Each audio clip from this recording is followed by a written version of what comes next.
les utopies politiques ont-elles un intérêt pratique? Thèse, les grandes utopies, comme celle de Campanella, offrent des solutions concrètes aux problèmes politiques. Antithèse, la politique relève avant tout de l'action. Inventer un ordre idéal ne sert à rien, il faut faire face aux réalités. Thèse, les utopies politiques ont un intérêt pratique. En effet, ce n'est pas parce que les hommes se sont laissés gouverner par leur propre folie qu'il faut penser qu'il en sera toujours ainsi.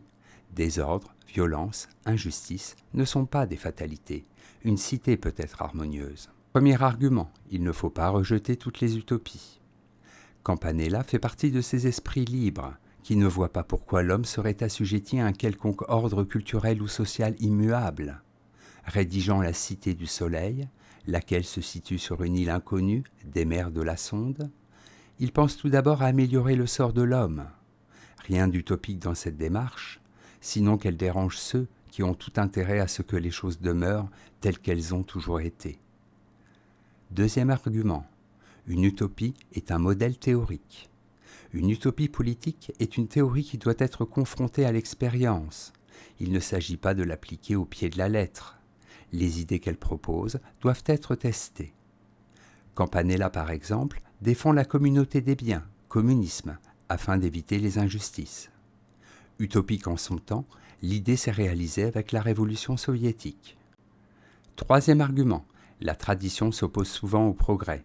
Campanella décrit une cité qui se fonde sur la suppression de l'argent, de la famille, de la propriété, une cité gouvernée par les philosophes. Cela n'est pas si utopique. Les hommes n'ont pas toujours connu l'argent. N'assistons-nous pas actuellement à la dissolution de la famille? Certaines sociétés archaïques ignorent la propriété privée.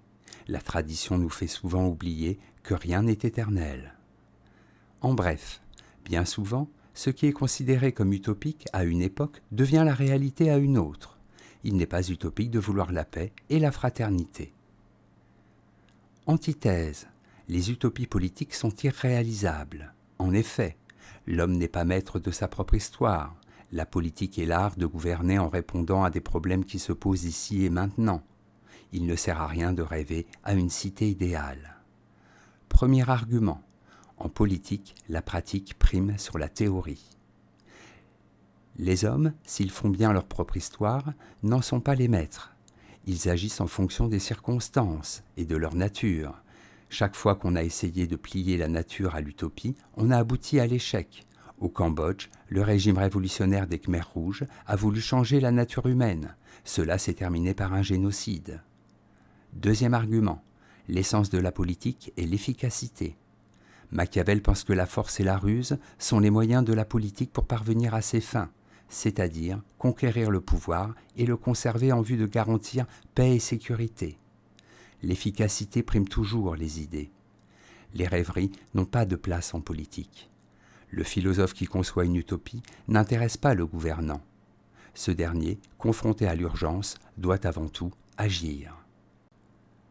Troisième argument, les utopies n'ont jamais changé la nature humaine. Ainsi que le dit Francis Bacon, on ne triomphe de la nature qu'en lui obéissant. Les utopistes s'imaginent que les hommes pourront renoncer à leur égoïsme et à leur orgueil. En politique, c'est une idée plus réaliste qui l'emporte. Les hommes seront toujours vaniteux, cruels et égoïstes. C'est en partant de ce constat que l'on peut concrètement agir en vue du bien commun. En bref, l'utopie politique se rapproche du roman et du conte. Elle n'est qu'une rêverie sur l'homme. Elle ne sert aucunement la politique qui s'occupe de problèmes concrets. Synthèse. Campanella décrit une république philosophique qui ignore les problèmes auxquels sont confrontés les hommes vivant en société. Les solutions qu'il propose, souvent inspirées des idées de Platon, ne tiennent pas compte de la nature humaine. Par exemple, c'est à l'État de veiller à l'amélioration de la race. Hommes et femmes ne sont pas libres de s'aimer comme ils l'entendent. Les enfants sont éduqués collectivement. Chaque citoyen est tenu d'apprendre les mathématiques, la médecine et les autres sciences, ainsi que de se livrer à des activités manuelles journalières. Voilà qui ressemble à ce qui s'est passé en Allemagne nazie, en URSS, en Chine. Cela ne veut pas dire que la Cité du Soleil est un modèle de totalitarisme. Il ne le devient que si l'on pense appliquer, sans rien y changer, ce qui n'a d'existence que sur le papier. Le texte de Campanella présente un intérêt théorique. Reste à savoir comment, sans brimer les individualités, lui trouver certaines applications pratiques. Notes et commentaires. Utopie. Ce mot signifie littéralement « ce qui est sans lieu ». Ce n'est que dans la langue moderne qu'il a pris un autre sens. Aujourd'hui, il est devenu synonyme de rêverie impossible. Campanella.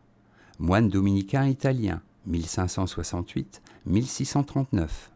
Il a passé 28 ans de sa vie en prison. Il a été l'instigateur d'une conspiration destinée à libérer la Calabre, sud de l'Italie, du joug espagnol. Il souhaitait instituer une république théocratique.